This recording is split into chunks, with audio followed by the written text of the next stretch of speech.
Welcome to Ink Ember Studio. Your ideas are welcome here. Why this? Why now?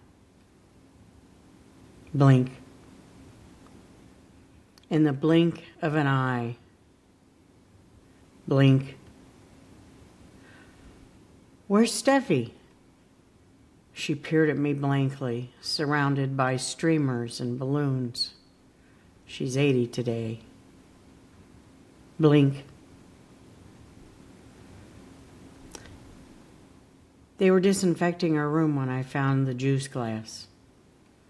I noted how thick the liquid was right before I spied the empty Palmolive bottle. Blink. Okay, what's her new room number? She had her hands around her roommate's throat. A wave of embarrassment washed over me as I prayed I wouldn't run into the other family. Blink. The house was ready with plastic sheets and Winchester chime motion sensors. The residents were not prepared.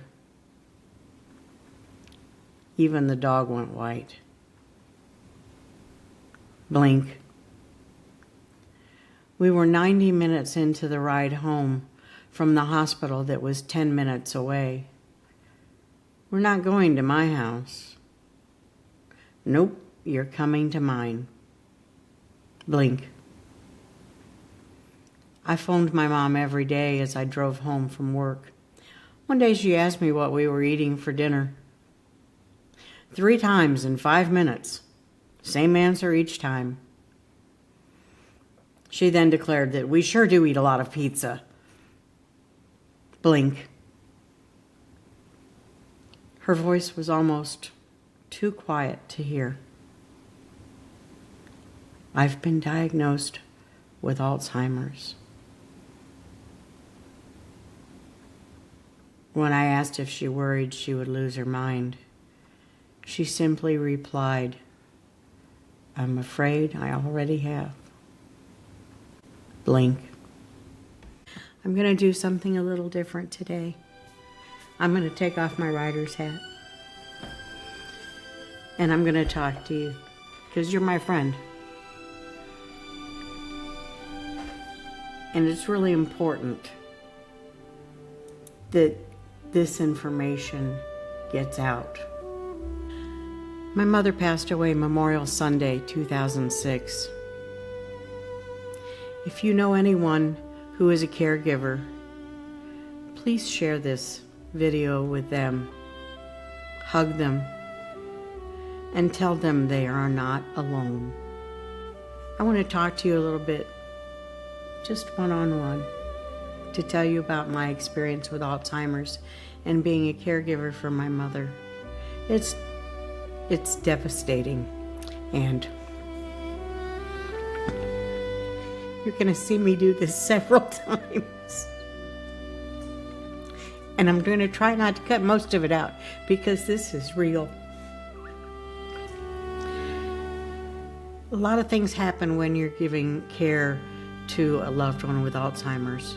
First of all, the person that you love is disappearing every day, a little bit more, a little bit more.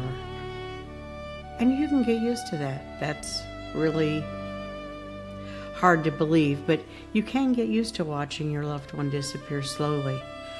But just as you feel like you've got a handle on things emotionally, they have a lucid moment, or a lucid day, or a really good day, and you are right back to square one, thinking, maybe there's hope. Maybe there's something on the other side of this that's not bad.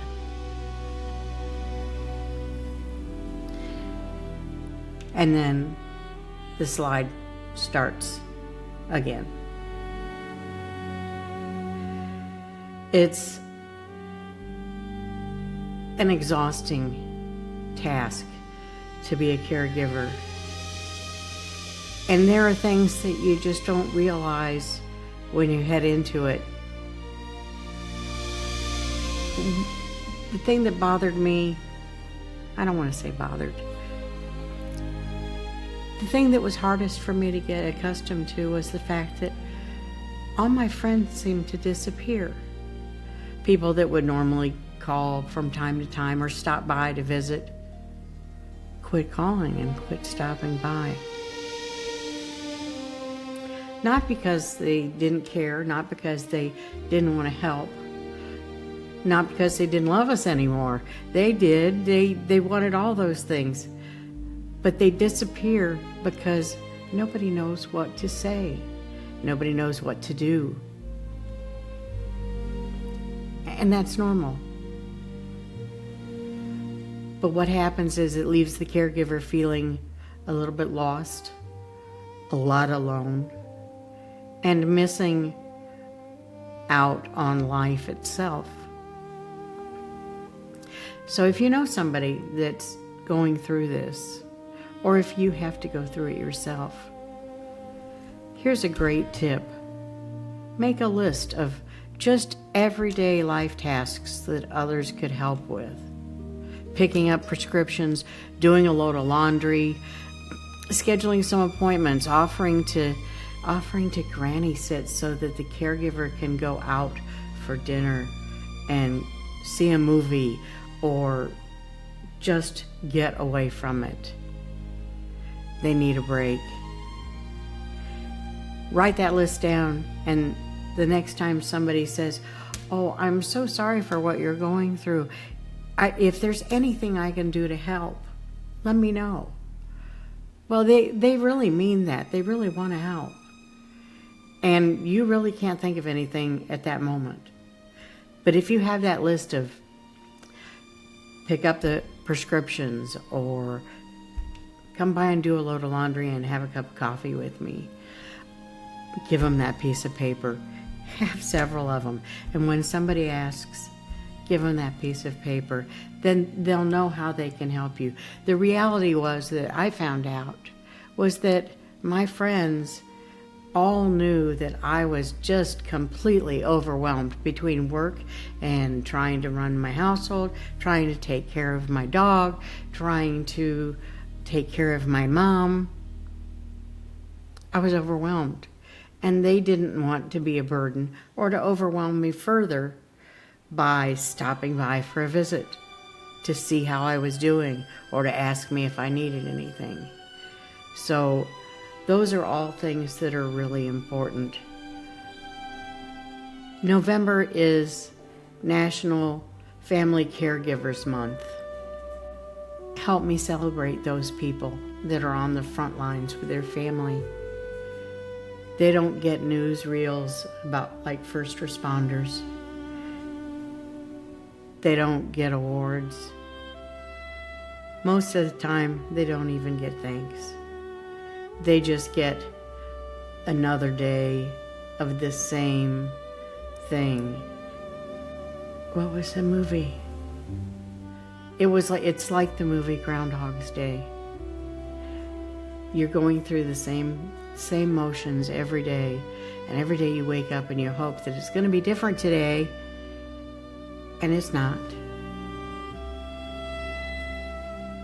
Another thing that's really difficult when you're dealing with a family member with Alzheimer's is the role reversal, if it's your parent or your grandparent. The very person that fed you, clothed you, bathed you, diapered you, is now the very person that you're feeding, clothing, diapering, and taking care of. Try and hang on to the humorous moments, like when they ask you 3 times in 5 minutes what you're having for dinner, and then tell you eat a lot of it. Hang on to those moments. You'll need them in the tough times. And just appreciate that you're able to give your loved one the things that gave you, the things they gave you when you were an infant and when you were a small child. Yeah, you're going to choke up when you're pushing your mom in a wheelchair down the hallway at the nursing home to go see Santa Claus. Take somebody with you that can take over the wheelchair while you